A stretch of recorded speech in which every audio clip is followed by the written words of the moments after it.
Namaste and welcome to everyone. I'm very happy to be here and to share this knowledge with all of you, the laws of karma. I also thank Embodied Philosophy for this wonderful opportunity. And we all know that right now we are going through a difficult phase of COVID-19, and each one is forced to introspect, to question why certain things happen to us, why do we need to go through these things, how do we face it. So karma has a lot of relevance in our life. One disciple asked a master that why is it that some people are born rich, some people are born poor, somebody is specially challenged, but somebody is specially talented. Someone is a master, someone is a slave. Why is this so much of inequality in this world? And the master replied that a master is a master because he is free, and a slave is a slave because he is free. Meaning, each one of us as human beings have a choice of how to respond to what comes to us in life. Not many recognize this choice. And yes, certain choices are difficult and may not be very easy to make. But the key is to know that we have a choice. In what comes to us, we may not have a choice, but in how we respond, we definitely have a choice. And so the understanding of karma is a very vital part of the Vedanta philosophy as a part of Hindu culture itself. So today we will be exploring this aspect and how to ensure that we make the right use of karma, we make the right choices, because every moment we have a choice. Each moment when we are living, we cannot live without making a choice. Even right now you have a choice. You can listen with full attention, or you can be listening and doing something else. Or sometimes we are listening, but our mind is somewhere else. Or we may be listening to gain more and more knowledge. Or sometimes one is listening to know, oh, I know this, I know this, I know this. Oh, this was something new. So there are lots of choices. Each of us have choices. And so let us see how to make the best use of the choices that we have. And so we will start off with what exactly is karma. Some part of this may be certain questions also, and you can type in the chat. So in that way, we will have some interaction. So I'm just going to start off a presentation here.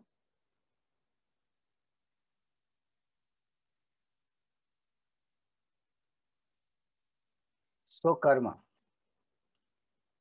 What is karma? Now you will find some questions here. You can type yes or no, whether this is called as a karma or not. Can any movement be called as a karma?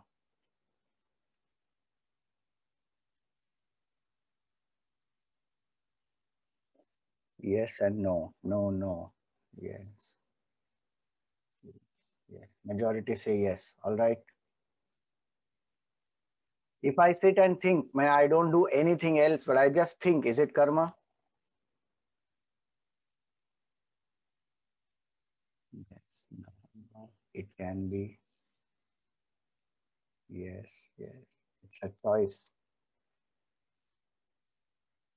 Okay. I feel angry towards someone. I don't verbally say anything. I don't become, physically violent, but I just feel tremendous anger. Is it karma?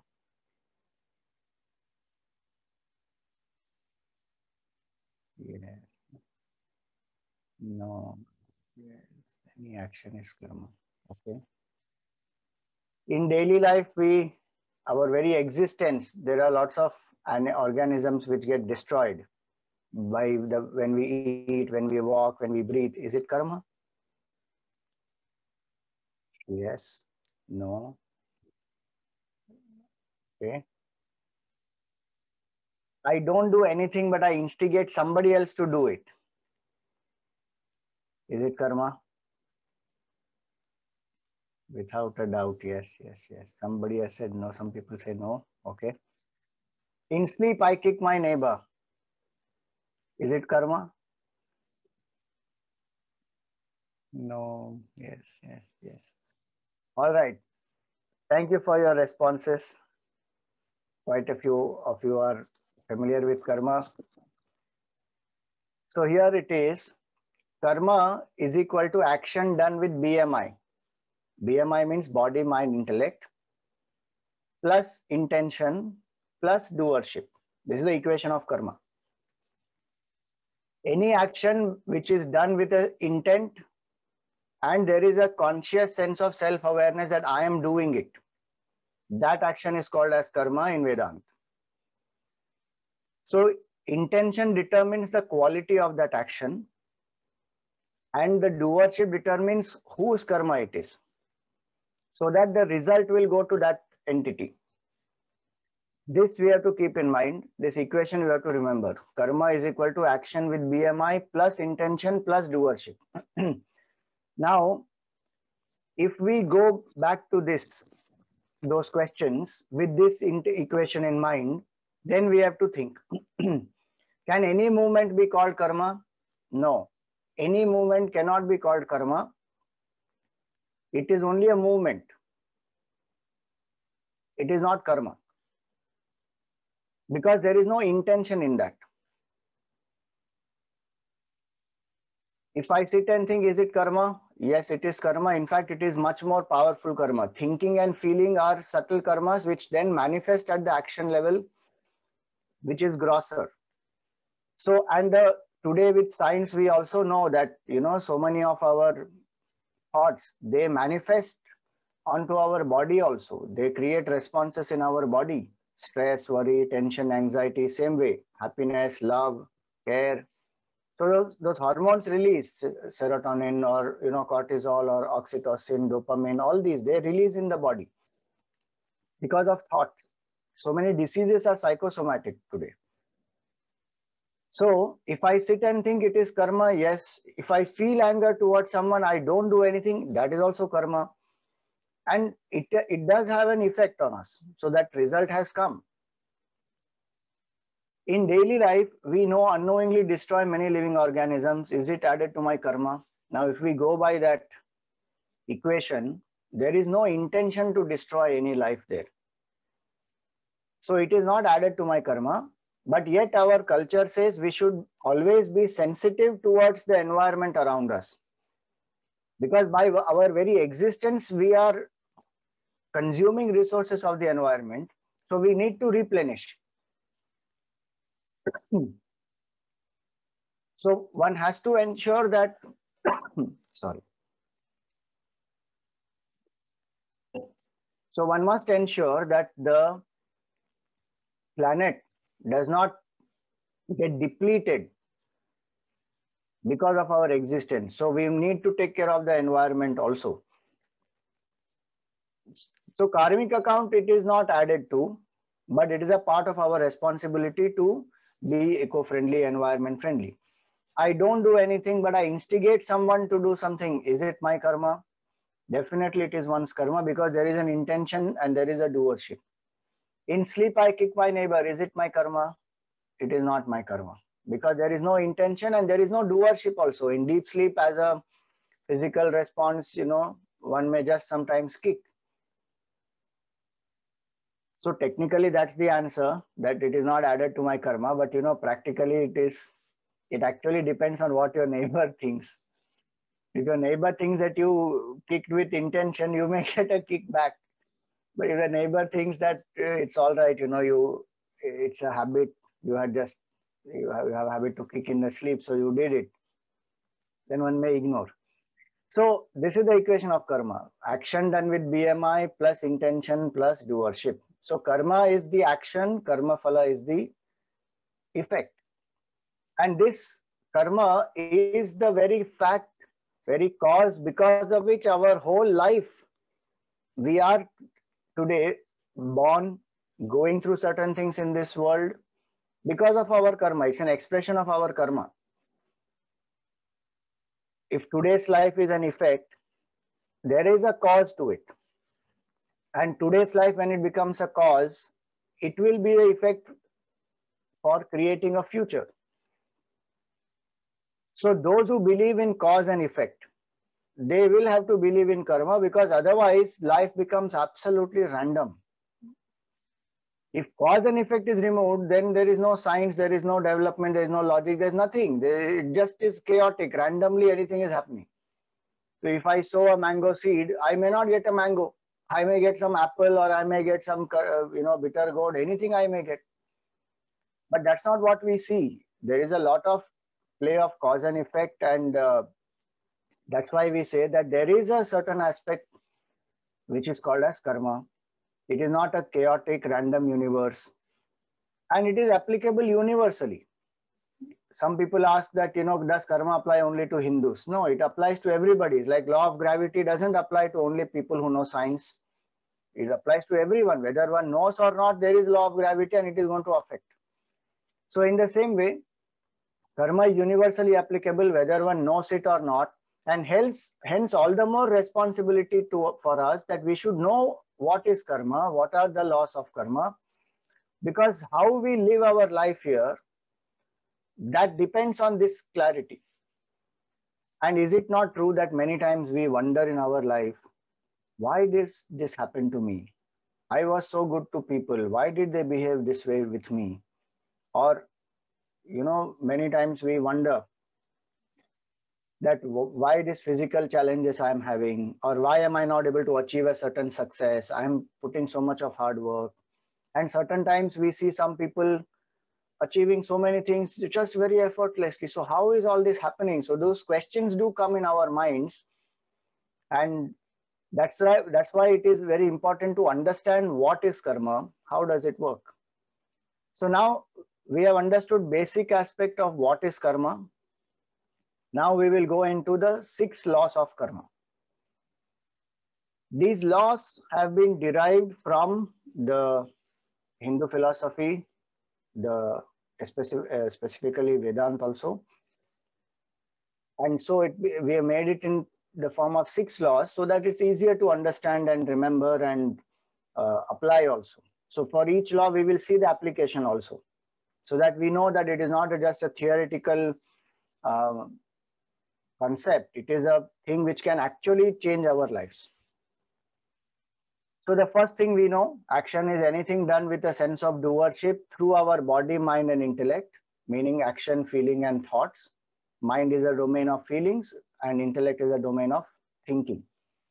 And both these together make us then act. So the first law says every action will produce the results. There is no action which will not produce a result.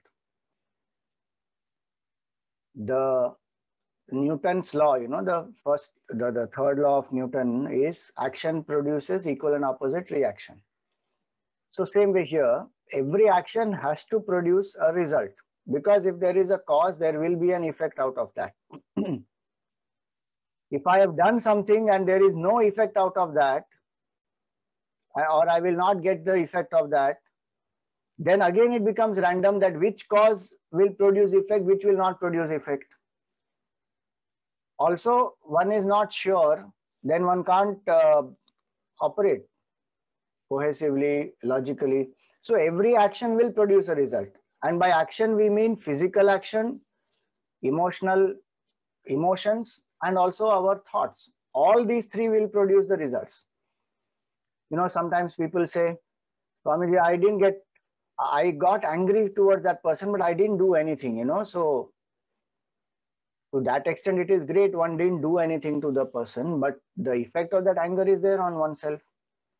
One feels the pain. It has effect on the body. It has disturbed the mind. And depending on how one handles it, sometimes it gets suppressed. It will burst out at some other point in time. So the effect is going to be there. So every action will produce a result. That is first law. Now we have to understand one point here. that from the unicellular organism to the human being, we have grown through instinct. Nature has pushed us to grow through instinct. There is no self-awareness that is there in these life forms up to human being. As the human being has the self-awareness. Other creatures, they have self-awareness in an instinctive way, not in an intelligent, self-conscious way that we have, where we can consciously speed up our evolution, we can improve ourselves, and we feel good about that. You know, that type of intelligent self-awareness, intuitive self-awareness is not there in the other creatures. So the push, like a fish becomes a amphibian or a reptile, you know, whatever the Darwin's theory of evolution if one wants to say, that is not happening by the conscious self-will of the fish. It is happening by nature's push. And that's why it takes millions of years to go on evolving from one species to the other. So the instinct pushes. And in all those lives, whatever actions have happened will not be called as karma. Why? Because we saw the equation of karma. There is no doership in that. By instinct, it is happening. But when we become human, the first human birth, when we say, from then the choice is ours. Karma account starts from there. And so, because we have come from the lower realms, when continuously our mind has been conditioned by the survival of the fittest, and you know, there is the self-preservation instinct. One needs to fight it out, otherwise one will be eliminated, extinct. So there will be, as we come from those realms, there will be certain insecurities or certain fears, certain emotions, certain impulsiveness. And so even though we may be human in the form, the mind is still not familiar with this new equipment called intellect. It doesn't have enough knowledge. It is to evolve yet. And so many lives we would have passed as human beings with the same mind, which has come from the evolution. And so we find that our karma account, in every human life, we have done so many karmas. Not every karma would have given us the result of it. So we say that there is a total bank of karma, which is called Sanchit karma, which means we have collected. In Sanskrit, chi means to collect, chinoti. Sanchit means that which is collected very well. So what has been collected very well in so many lives, the actions which have given result, they have exhausted themselves. But there are certain actions we would have done which would not have given result immediately. All those actions are called our total bank of karma. So the first law says every action will produce a result. And so if an action has not produced a result, it is stored. At some point, it will produce a result. That storage house is called Sanchit karma. Now, second law says the results are nothing but action in another form. Meaning, the potter, let us say, uses mud and then puts it on the potter's wheel and transforms that into the pot. So that pot is the effect, which is the result. The cause is the mud. So mud in another form is the pot. A student writes an exam. All the knowledge that the student has studied, understood, now the student is writing in the form of an exam. That exam performance will translate into results, into marks. Now that is the effect. The action of writing is the cause. So every result is nothing but action in another form. And hence karma tells us, the law of karma says, that if we take care of the action, the results will take care of themselves. Our prerogative is to act. We have no control on the results. And so the application of this is focus on the action. Be what they say in management today, Be more process oriented, not just result oriented. There is a certain result we want, there is no doubt. We expect a result. Vedanta doesn't say don't expect any result, just act. It is impractical. One can never act without aspiring for a result.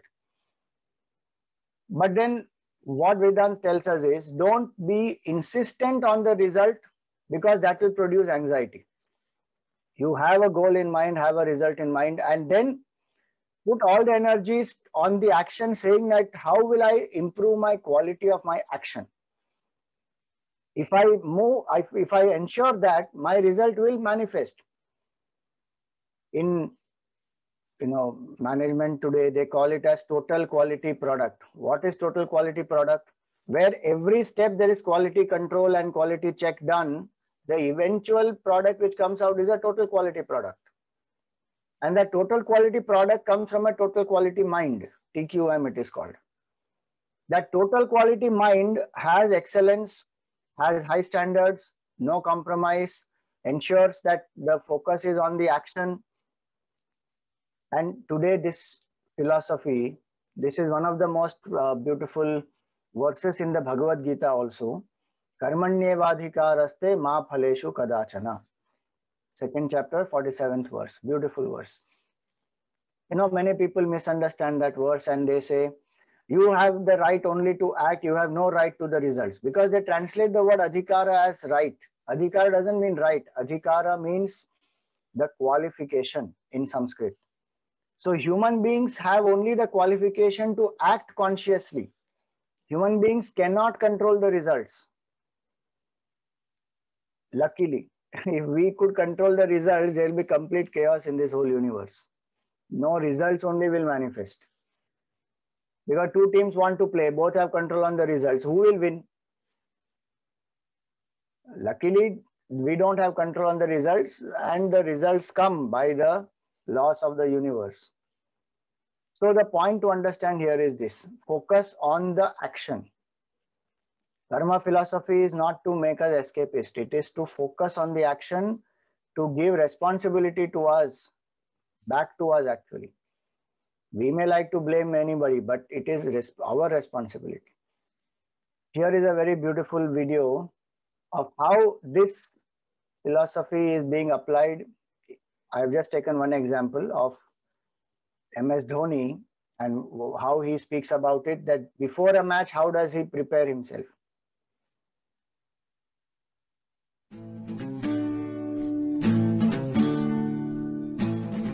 My only suggestion or advice would be, which I keep saying in all the interviews that I give, process is more important than the result. The result is a byproduct of the process.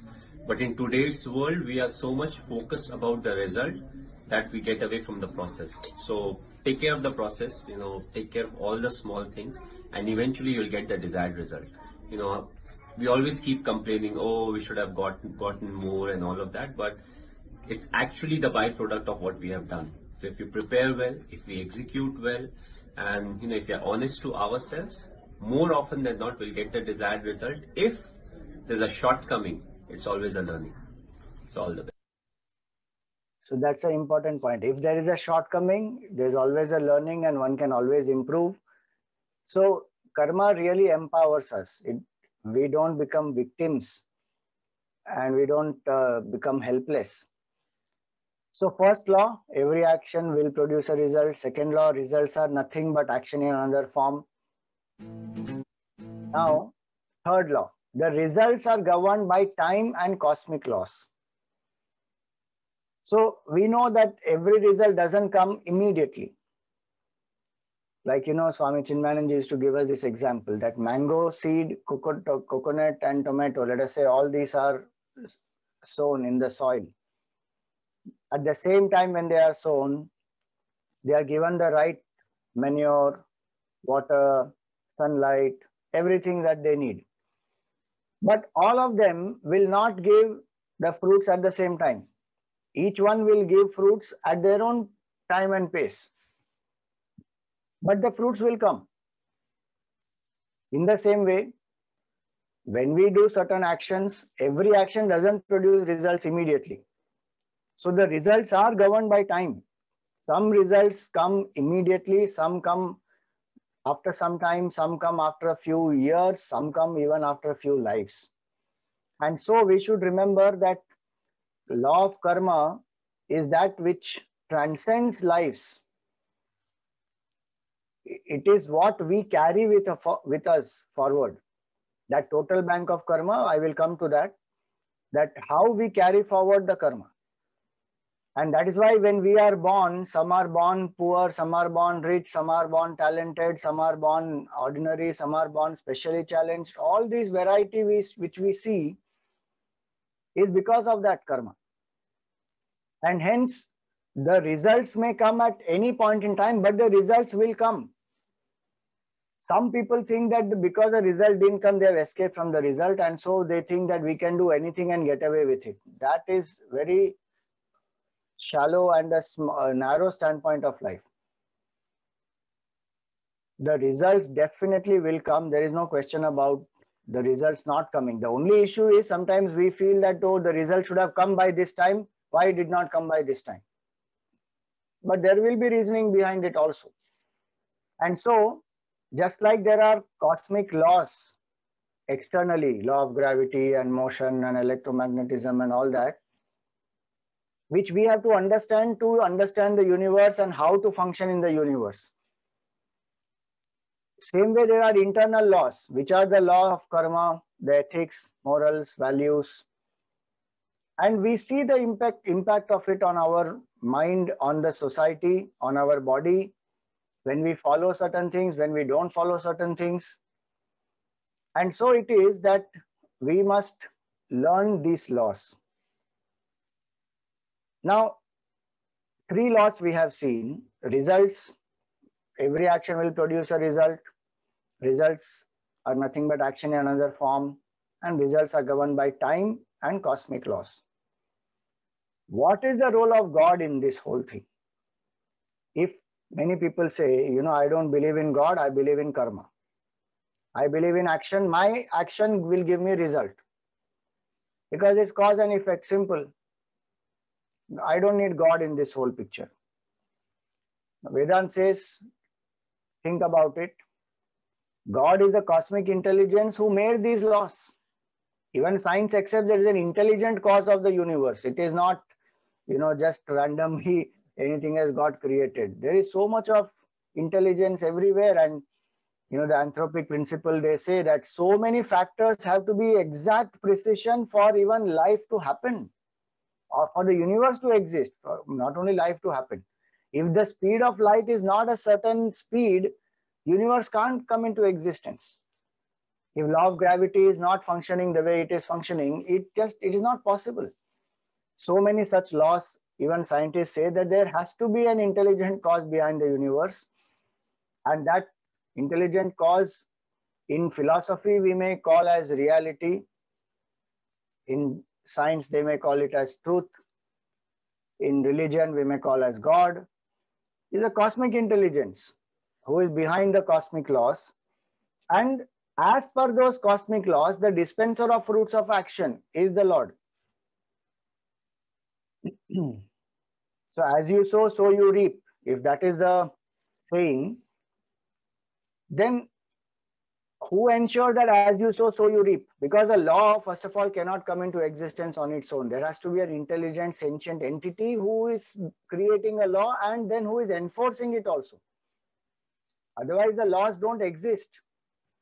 If they are not enforced, they don't work properly, then they have no use. So if the laws are functioning, we see the earth rotating so beautifully, we see the seasons, we see so many things happening in this whole universe. There is a cosmic principle behind it. That's why Swami Chinmayanand used to say that universe is not a chaos, it is a cosmos. There is an order, there is a harmony, there are certain laws which are functioning. And we as human beings are inquisitive about how this is all functioning, and that is how we have developed so many fields. Whatever it may be, you know, science and zoology and botany and geography and history and economics, and so many fields we have developed in a quest to understand this whole universe and how is it functioning and what are the systems here, etc. So that cosmic intelligence who creates the laws, who enforce the laws, and who gives results according to these laws. So God is not sitting and doing some micromanagement that he's saying, oh, this person is my devotee, I'll bless him with some special results. Oh, that person is not my devotee. Oh, that person is a non-believer. Let that person suffer. He's not some autocratic dictator sitting up there. Systems are created. As per that system, results are got, whoever that person may be. Then someone says, why do I need to pray? But when we pray, we surrender the ego, we come into a higher state of being where we understand so many things and life falls into harmony. It strengthens us, empowers us when we tune up with the cosmic intelligence. It has a tremendous power it has a tremendous power, and it's a source of strength to us. And Swami Chinmayanand also used to say that think of God as a contractor, that he is only executing the blueprints that you have given and you are the architect. This is not to say that God is lesser than us in any ways, or to say that, contractor is lesser, architect is greater. No, this is to say that many people blame God, saying, God did this to me and I don't believe in this God, and who is this God? But the same person doesn't ask that question when good things happen. Only when bad things happen, one puts the blame on the Lord. So to ensure that one does not do that, law of karma says God is just executing. As a human being, thought by thought, feeling by feeling, we are creating our blueprint. And God just gives us the environment. Like for today, when we are here, now 365 of us are here in this forum, interacting. Who has brought this entire thing together is the cosmic intelligence, that we have certain karmas between us to exchange. And that is why we all have come here. So that entire organizing of how the individual entities will come together, interact, what environments, how they will interact, what is the karma, how their karma will give result, where the karma is stored, all those things, the intelligence behind it is the cosmic intelligence. That is what is the role of God in this case.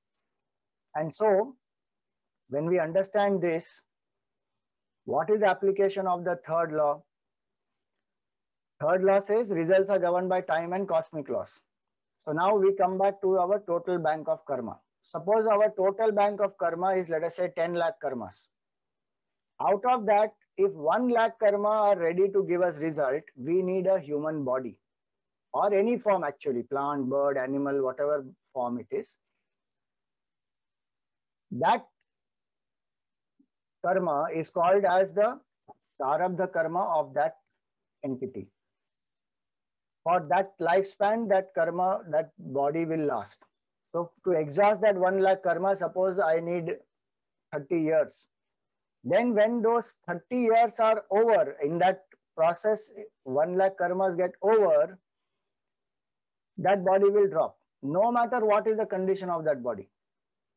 Healthy, young, old, child, any condition. Animal, plant, bird, any species. The moment that karma is exhausted, that body will drop. That karma is called the destiny of that body, that entity. So destiny is not written by God, some sitting up there in the clouds. Destiny is our own past karma. We have created it. Our karma we have done, which had not given us a result, that karma has now started giving us a result. So it is like this, if I have to give you a simple example in day-to-day life, when we have invested money, let us say every month we pay a certain fixed amount, it goes into our fixed deposit. By the end of, let us say, 10 years, we will have a huge lump sum with interest, etc., which is added, which will come to us. So that span of 10 years, I have been putting karma in, meaning putting the money, little money I have kept on putting. Now it has become a huge thing and it will come to me with interest.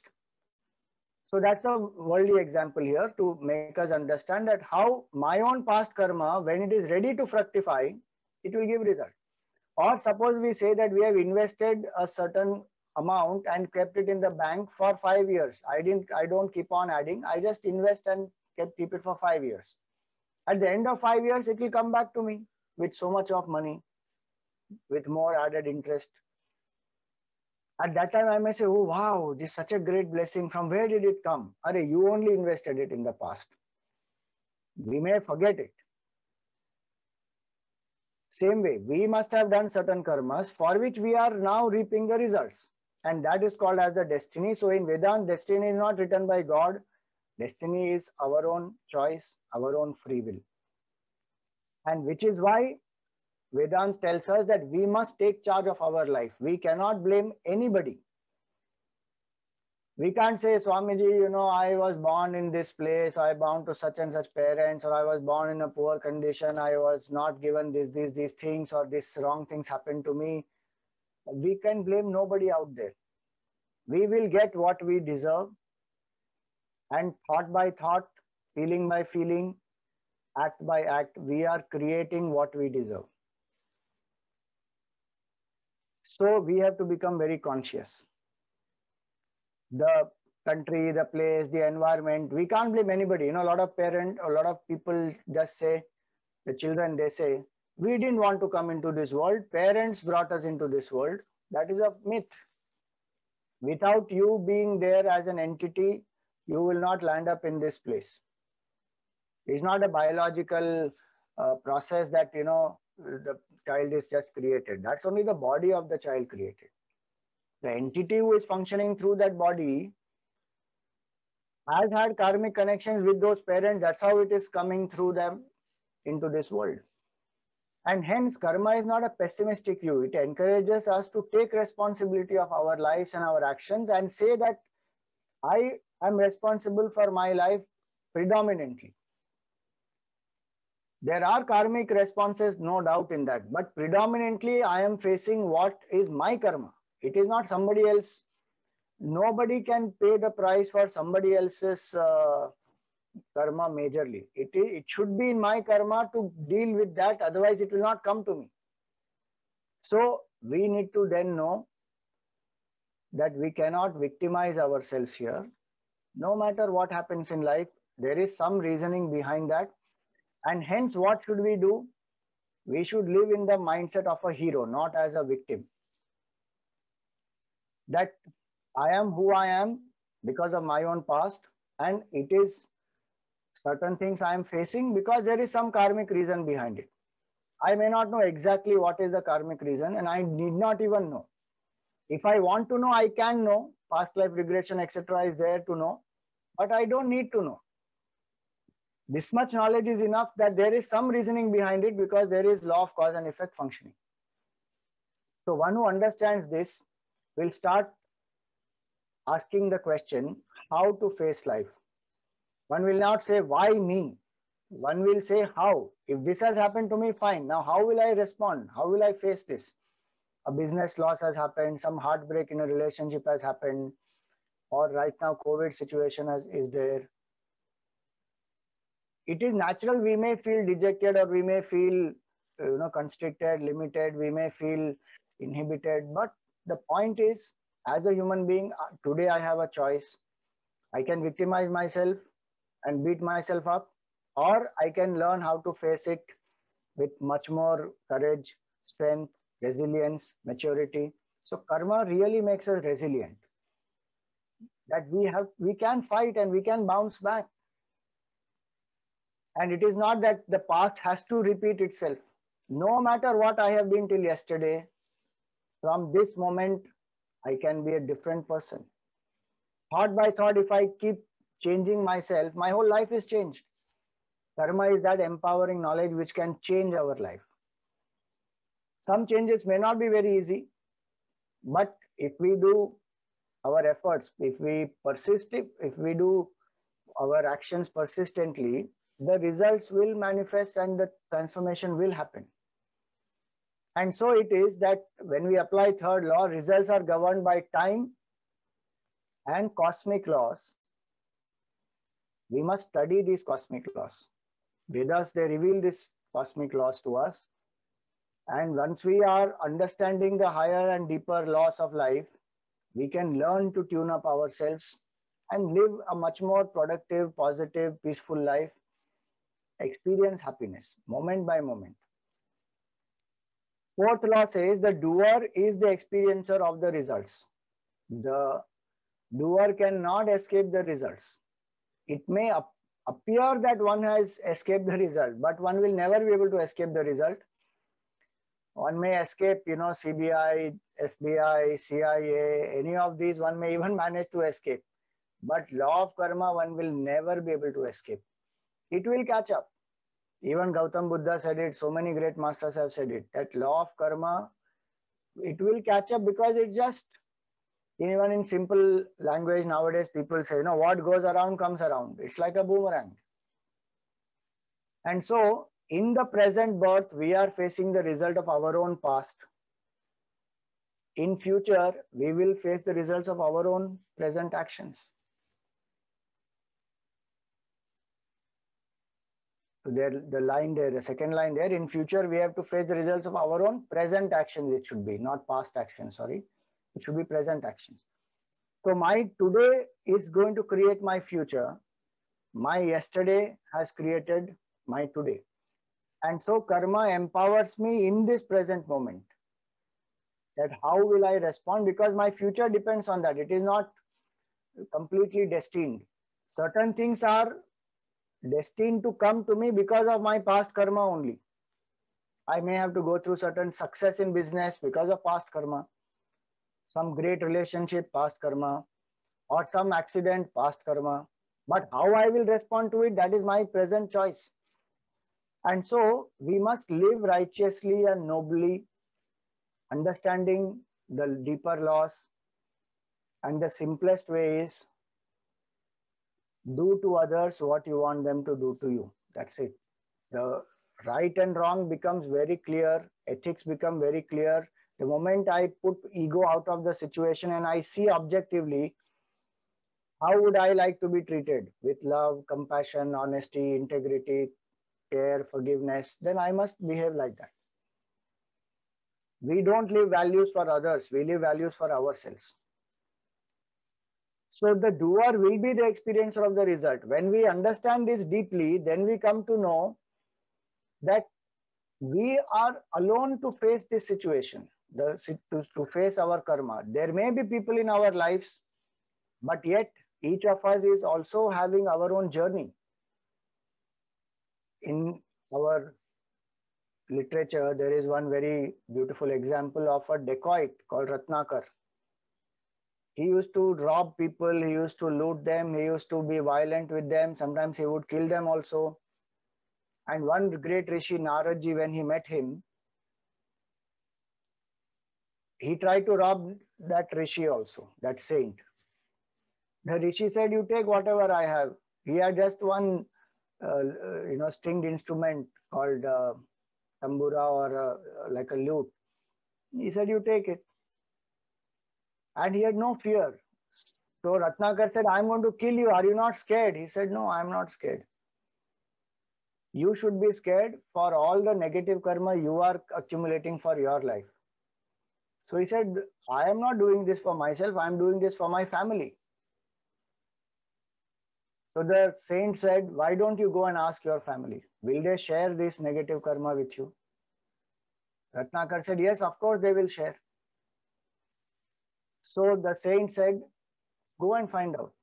When he went and he asked the family said, we did not tell you to do all this. Your negative karma, you only have to deal with. We will not take part in that. And it hit him very hard. That if I have to deal with all my karma by myself and there is actually nobody else, this is my journey, then why am I doing all this? For whom? Why am I compromising with my integrity, getting negative karma? So he came back to the saint and he said, I am very sorry. Can you please tell me, how do I transform myself? And the saint said, chant the divine name Ram. But Ratnakar's mind was so full of violence and negative thoughts, he could not transform at that point in time. He said, I can't chant Ram. My mind wanders a lot. He said, okay, doesn't matter. Chant Mara. The same mantra reversed. Mara, Mara, Mara, Mara, Mara, Mara, Mara, Mara. That transformed into Ram. And Ratnakar manifested, transformed into Valmiki. Ratnakar could have told Naradji at that point in time that Naradji, let us have a deal of whatever I earn with all these unrighteous means, I will give 20% of what I earn as my corporate social responsibility. You keep it, and rest of 80% I will do what I have to do. No, it hit him hard that my karma is going to hit me. I have to face my karma. He transformed. Same way, each of us have a lot of karmic consequences. When we know that, oh, it is going to affect us. And today, are we not seeing that one of the biggest pandemics is stress? And how much we are stressed and we are worried because negative thoughts, anxieties, they pull us down. Integrity is not there. Thought, word, and deed are not aligned to a noble purpose. Then there will be disintegration, there will be fear, stress, worries, anxiety, all these. If I start following law of karma, I align myself, my body, mind, intellect aligns. That is called yoga. Yoga means to unite body, mind, intellect and make it aligned to a divine or a selfless or a noble purpose. That is called yoga. So this karma helps us to change our attitude towards life, towards people. We learn to accept people as they are because they are on their own journeys. I cannot insist. You know how many parents insist and they make the children take a certain career. But the child has his own karma. He has come here or she has come here because they need to exhaust certain karmas, they go through certain experiences. We cannot enforce and insist. We can provide the right environment. They will bloom. That is our duty to us, provide the right environment. And so it is that when we understand this, that the doer is the experiencer of the results, we learn to give space to people. We learn to ensure that we don't become dominant on them. We learn to respect them for who they are. We learn to give them their time, that each one will grow at their own pace. We cannot, if you try to force the butterfly to come out of the stage where it is a pupa, the butterfly will be crippled. It takes its own time and it will bloom beautifully into a butterfly which can, delight everyone. So people need their time and space. We need our time and space. We have to be patient with ourselves also as we evolve. It's not an easy process. So karma brings a lot of compassion. Understanding of karma brings compassion, brings peace, brings harmony in relationships. So that's the law of karma, law 4.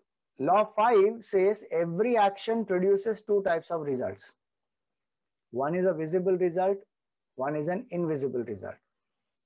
So for example, coffee.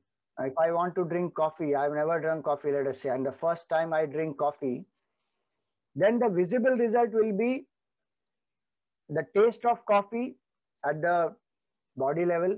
So I experience pleasure, pain. I feel good about it. I taste it. It's, tastes nice or it doesn't taste nice at the body level. At emotional level, happiness or sorrow. If it tastes nice and I had a good time with my friends, then I feel great. It didn't taste nice and I don't like it. So the emotion is, I didn't like it. And then at an intellectual level, success or failure. Starbucks coffee, I wanted to drink. Now I managed to do it. Or, I wanted to go to this such and such place and I wanted to spend a time there with my friends and explore a new place or go on a vacation, whatever. I became successful or I achieved a certain position. So success or failure at the intellectual level, one feels a kick or a high. or one feels slow. So these are visible results at body, mind, intellect level. But there is one invisible result that is called as an impression or a vasana. That vasana is left in our personality, which will prompt us to go through that experience or a similar experience again. And that is what we call as the karmic residue. It is that karmic residue which will prompt us to desire, think, and feel again. And hence it is that every action that we do sows the seed for new action. That is called as agami karma. So if you remember that example, if my total bank of karma is 10 lakhs, 1 lakh is ready to give me result. To go through that 1 lakh, I take a form. And let us say I got a human form. Because only in human form I can add new karma. I cannot add new karma in any other form. So in human form, because I have self-will, I have doership, I can add. So while going through that 1 lakh, instead of going through that 1 lakh and just exhausting, I am creating another 2 lakhs. So by the end of this human life, instead of my balance being 10 lakh minus 1 lakh, which is 9 lakhs, what will my balance be? My balance will be 10 lakh minus 1 lakh plus 2 lakhs. So now I've added 1 lakh of more karma. So now my balance is 11 lakhs. So that is how every action that I do leaves behind some impression, some craving, positive or negative, and that further prompts me to do something or to run away from something. And both these are karma. And hence we find that every action when we do, the karmic residue is a vasana, the impression, which further prompts me for new desire, new thoughts, new action, new results. And these get added to my total bank. So this is the cycle of karma, that impressions create desires in us, desires create thoughts, thoughts create actions, actions give results, and these results further strengthen the impressions. This cycle goes round and round and round. And our karmic collection goes on increasing. And so one is caught in the cycle of birth and death also. Because for every karma, I need some physical manifestation to go through the result. Certain karmas, they definitely get exhausted at thought level, but many will require a body. And in those bodies, I'm creating seeds for new karma. So this cycle of karma goes on, and so the cycle of birth and death also goes on. So what is the way to come out of this? How to ensure that this life is happy, and eventually, whenever I feel I'm ready for it, I want to get out of this cycle of karma. Experience that state of permanent happiness, because karma gives only temporary, momentary happiness. And that's why we say that in the world of rat race, even if you win, you still remain a rat, always afraid of a cat hiding below a mat. No matter what I achieve in this world, I still feel incomplete. And so it is that the sixth law tells us that the motive of the action determines the merit of the action.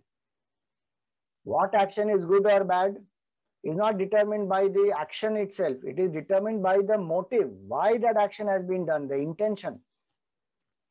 The selfish motive strengthens the ego, the sense of I, the doership. And when this I and my gets strengthened, then karma keeps on binding us. And hence here it is a beautiful video of Swami Chinmayananji, where he explains this law.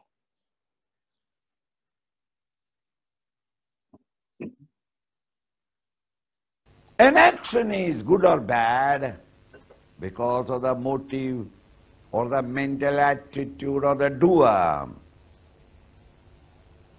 Carefully think. Action by itself is neither good or bad. It is only movement of the human muscles. But the action becomes good or bad according to the motive in the mind of the actor, the doer. A doctor, under the knife of a doctor, a patient may collapse on the operation theatre. We don't call it murder.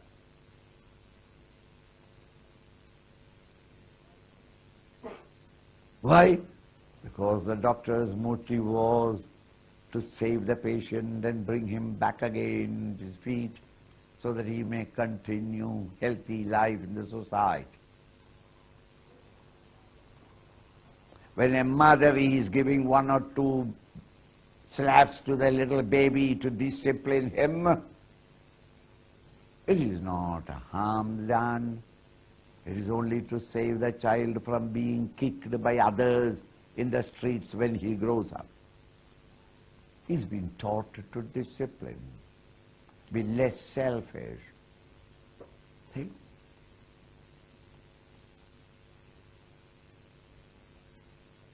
A doctor may take away the leg of a dancer, one of the greatest crimes that you can do. But he is not doing a crime. He is trying to save her life by amputating the leg because the condition is so bad.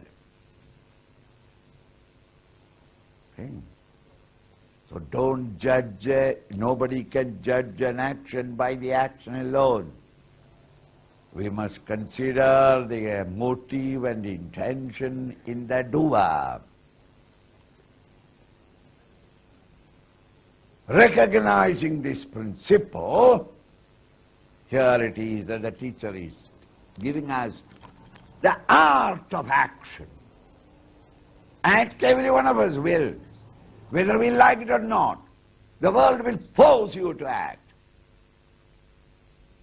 But how can we intelligently act? Thereby not only our performance becomes excellent, but those excellent performances bring about an unseen benefit of polishing and beautifying our own mind. This art of living or art of action is called Karma Yoga. That art of living selflessly, dedicating our actions to a higher purpose is called Karma Yoga. That is the key. The selfless motive reduces the ego and egocentric desires, and they become the means to purify the mind. So if I take care of the family with the attitude that I really love the family, for their well-being, I am able to do what I can, and I surrender my ego at the altar of my family, then my action becomes selfless. In that process, I also feel rewarded, I feel happy, because the act of loving itself is the joy. Same way, I dedicate myself to my work, my profession, or to a certain field, maybe music, or maybe science, or maybe alleviating poverty, a certain cause, or to my country. So what is my altar of dedication? Where I am not greater, that altar is greater than me. When I surrender to a higher purpose, a deeper purpose, which in management people say, think larger than yourself. Think out of the box. So that when we start having those thoughts of something deeper, something higher, where it's not only about I always, where I lose this small I, this sense of self-importance, I lose, and I allow the infinite to function through me. That is how the law of karma, the 6th law, helps us to liberate ourselves. Why? Because the motive determines the merit. If the motive is selfless, I purify myself, I become stronger, and eventually attain moksha from the cycle of birth and death. But if my motive is that it has to be for I, then I will achieve certain things, but there will be one will be in the cycle of karma also. And if the motive is harmful and negative and destructive, then it will have the negative impact on me. So the sixth law is the law which can help us to liberate ourselves, or it will put us more into bondage. So today we have learnt about karma. We have learnt about 3 types of karma.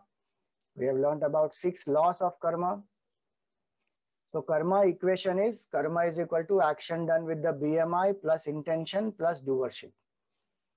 3 types of karma are Sanchit karma, which is the total bank of karma, which is ready to give a certain result. That is called prarabdha karma.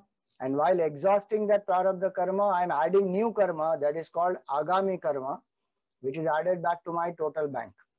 So 3 types of karmas and 6 laws of karma. First law, every action will produce a result. Second law, results are nothing but action in another form. Third law, the results are governed by time and cosmic laws. Fourth law, the doer of the action is the experiencer of the result. Fifth law, every action produces visible and invisible results. And last law, motive of the action determines the merit of the action. So may we use this understanding of karma to make our lives much more beautiful, compassionate, empowering, and may we ensure that we create happiness for ourselves and happiness for the people and the world around us. So that's where I would stop. And if you want to follow me on any of these platforms, you are welcome. My handle is @ChinmayShivam. We are open now to question and answers. Awesome. Thanks, Swamiji. It was definitely a lot of information provided in expanding our understanding of karma and what's behind karma. And we do have lots of questions. And so I'm not going to be able to take all the questions, but I am going to present questions that hopefully will answer a lot of different questions, address different questions in a different way. So I want to go back to Margot. She asked a question more about the beginning.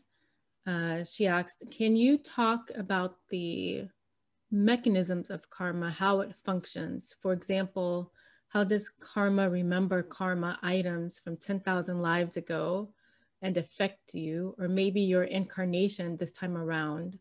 How does it actually work? I guess she's talking about the remembering function of karma.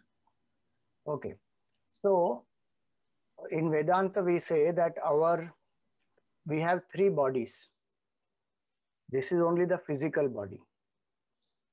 There is a subtler body which is functioning through this, that is called the Sukshma Sharir, which is mind, intellect, memory, ego.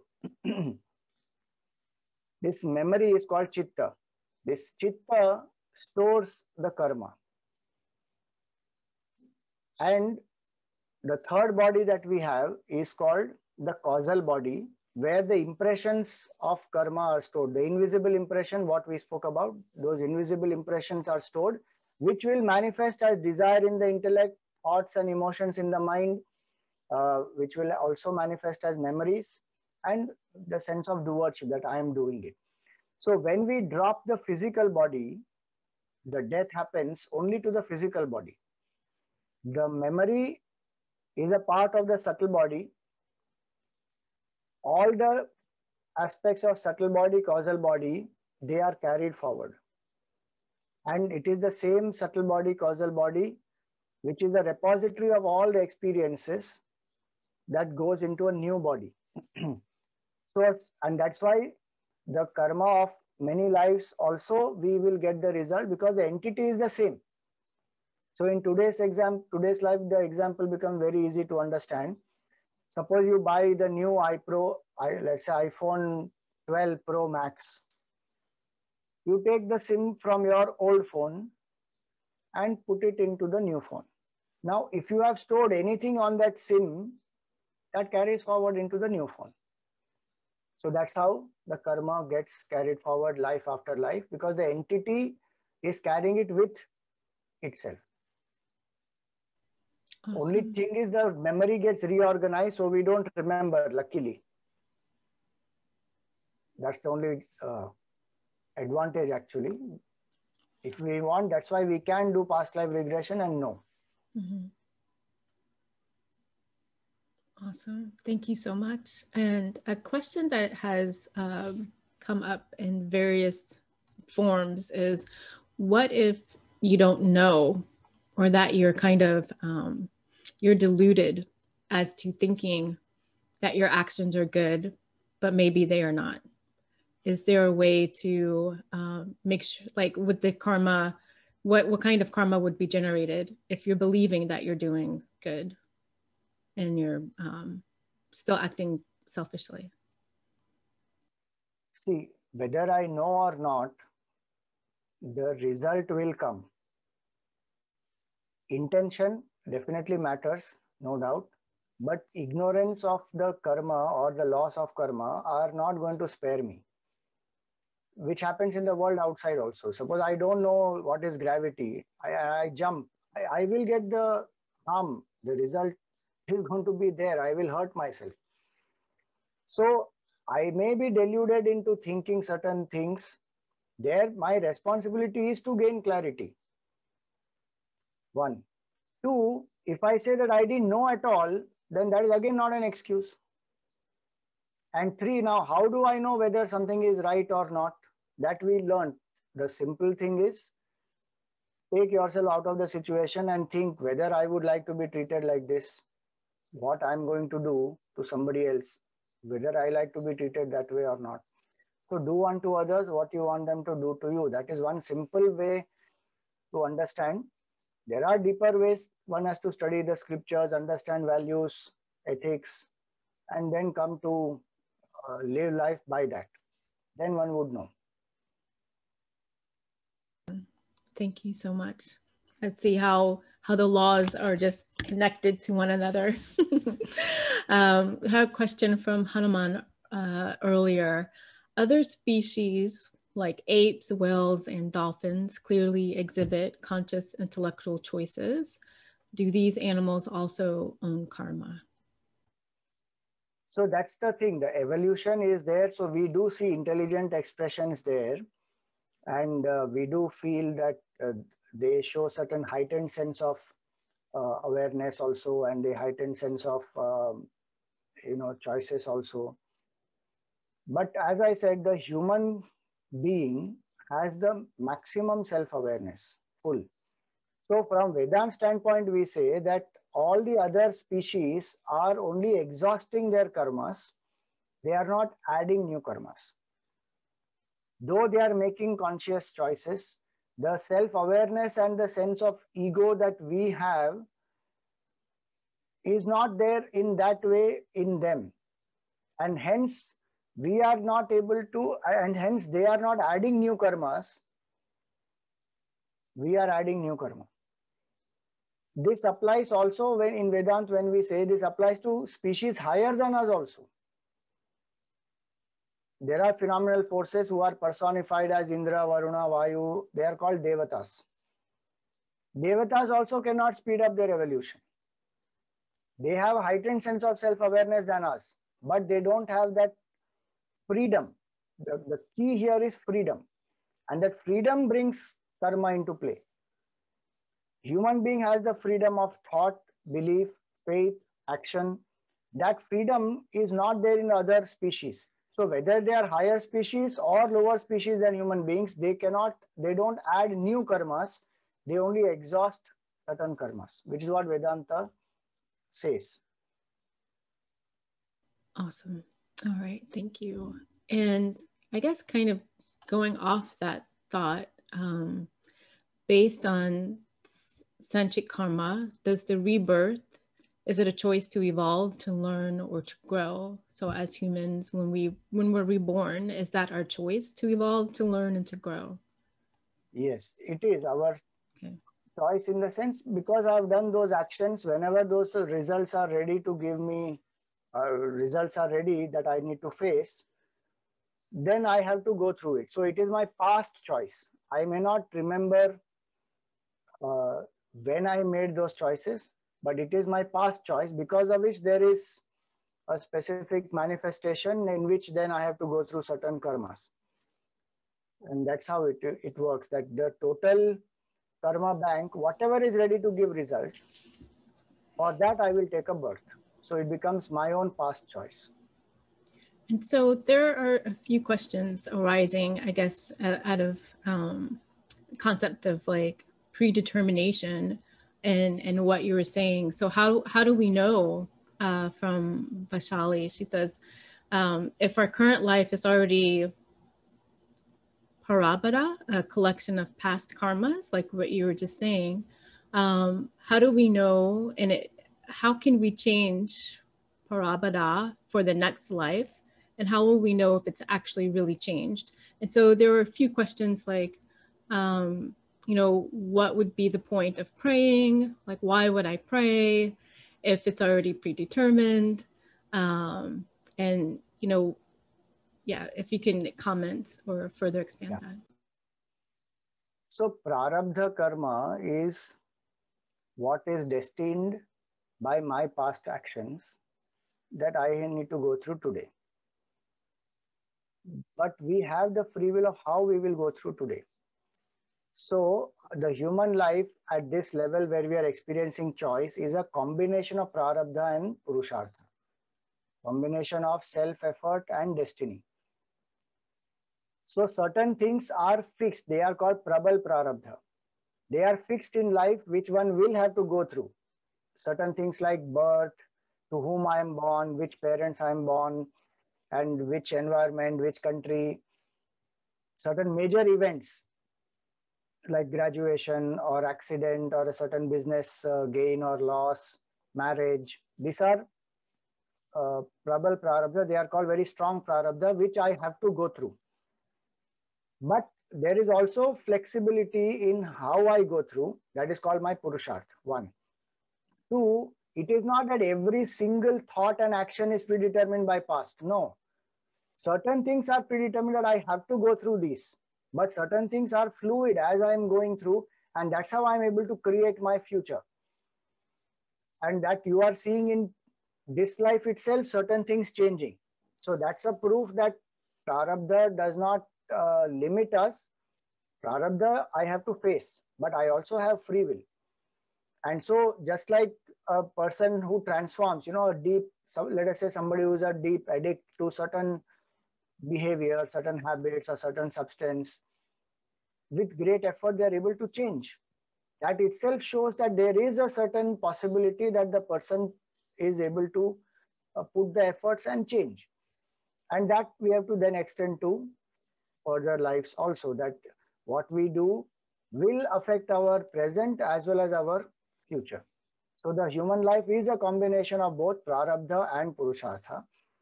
Now, why should I pray? Because when we pray, we learn to surrender the ego completely. The greatest expression of purushartha or self-effort comes when we surrender. Because as long as the ego is active, we are many times clouded by its own likes and dislikes. But when we put that ego aside, the infinite source of happiness, love, knowledge, which is in us, starts manifesting much more freely. So our whole life we create in a much more glorious, harmonious way when we put aside the ego and learn to function with acceptance, with surrender, knowing that certain things happen only by grace of the Lord. So our ego, which is actually very insignificant, is put aside. Then the real nature of ours, which is infinite consciousness, that starts manifesting. So prayer gives us strength. Prayer helps us to put aside the ego. Prayer makes us tune up with the divine. That's why one needs to pray. It's an expression of one's own self-effort to ultimately overcome the destiny and even come out of karma itself. Thank you. Thank you for explaining that. It's wonderful. There were a couple of questions, kind of like a reflection in dealing with other people that we might come across. Are our actions towards others because of their past karma? Like, is there a law? Does that mean that someone's attracting bad things towards them as well? Does karma work that way, like a law of attraction? Yes, it will work in both ways, but it is from their standpoint. We cannot behave in a way we want to behave and say it is their karma that has attracted this. No. We cannot use law of karma as an escaping philosophy to justify any type of behavior with the people. No. We have to do our best, but certain things people do attract from us is because of their karma also, and certain things we attract to ourselves from them is because of our karma. So it is mutual karma that has entangled both of us, and that's how we have come together to interact. Whatever may be the past because of which we have come to interact in this context, the present is our choice. How to act today is our choice. So if I look at somebody and I feel I need to punch that fellow, I can't say it is that fellow's karma, he deserves, I'm going to go and punch him. I have to act with restraint. I may feel many things, but I need to act with restraint. If I need to be assertive, I need to be strong, and I need to communicate certain things, I should. If I need to cut off, I can. All those choices I have. But I must do my best to be in harmony with ethics, values, etc. And then say whatever they are attracting, it is their choice. It is their karma. So that's how it works. Awesome. Thank you.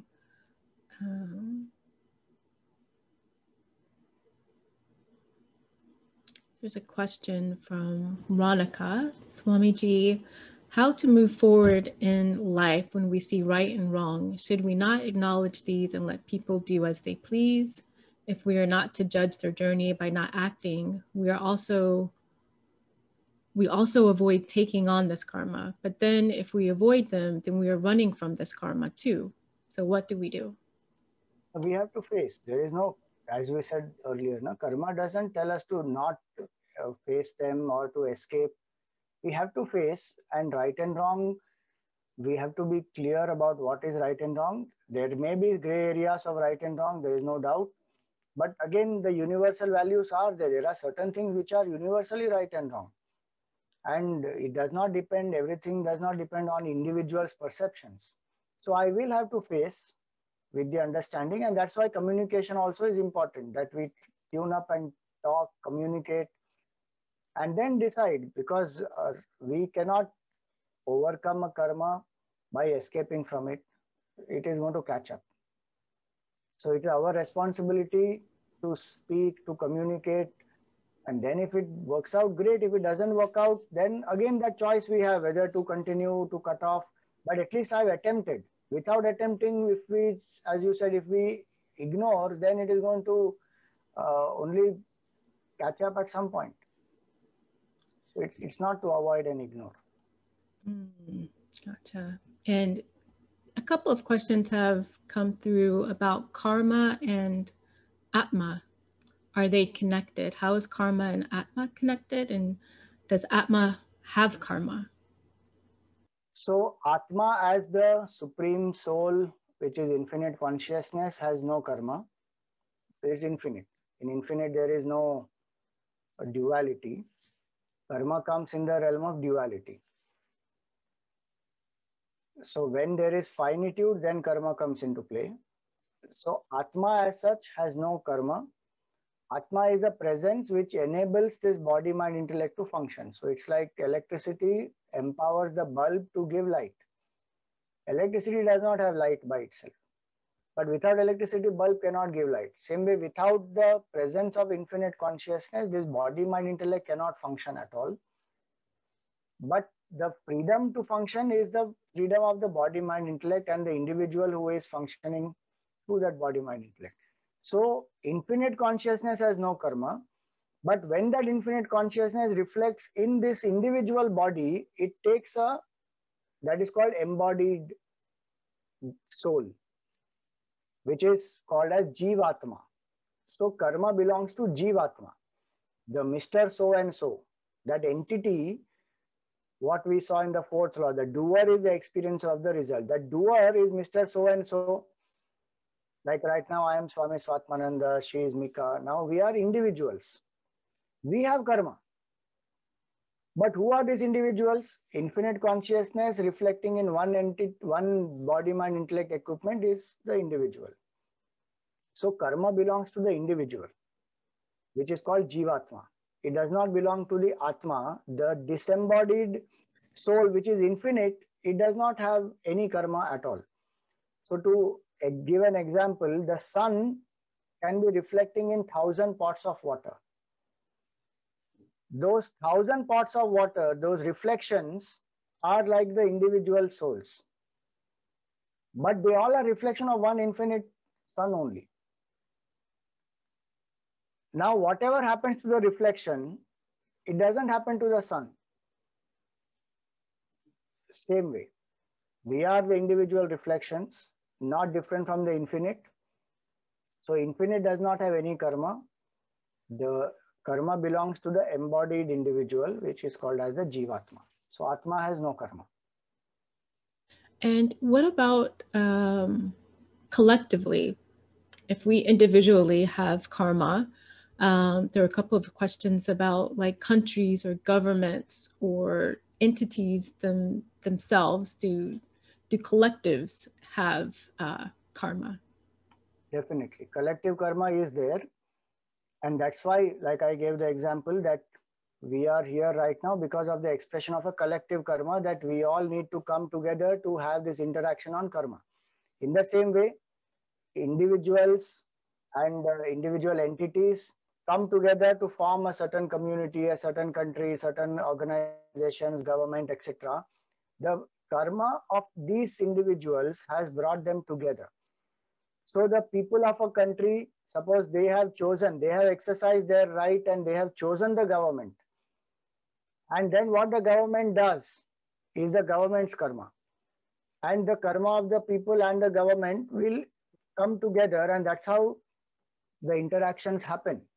And so certain karmas they do which is not appropriate, then the revolt happens, or certain karmas they do which is accepted and everybody is happy. So that interaction goes on. So that is called as samashti karma, that is the collective karma. And every individual goes through both these at all times. We go through our individual karma as well as collective karma. The very fact that we belong to this whole globe, this universe itself is an expression of collective karma. Then there are other boundaries of country and community and religion and family, etc. Those are the different other boundaries where different individuals have come together. So our life is a complete mixture of individual karma affecting the whole universe and universe karma affecting us. And that's why we say we are one. What we do will affect the others, what others do will affect us. That's so powerful. I think that's a great way to wrap up our session. There were a few requests about resources. Can you recommend a couple of books for people or resources to follow up on learning more about karma or Vedanta as well? So what you could do is there is a fundamental book called Tattva Bodh by the great saint Adi Shankaracharya. So you could read Tattva Bodh. That will make a lot of things clear about the individual, about the world, about the creator, about karma. Then you could also read the Bhagavad Gita chapter 3, which speaks about karma and how to come out of the cycle of karma and what is selfless karma.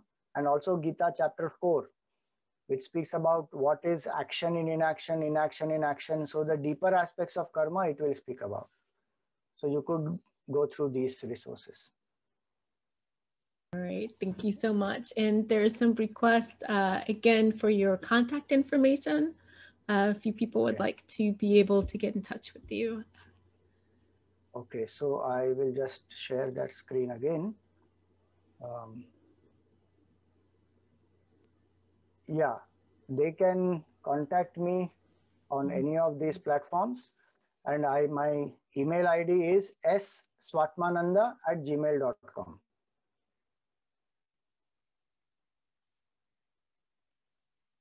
I may not be able to answer all queries on email, but any other way they Awesome. want to contact, swatmananda@gmail.com. Yeah.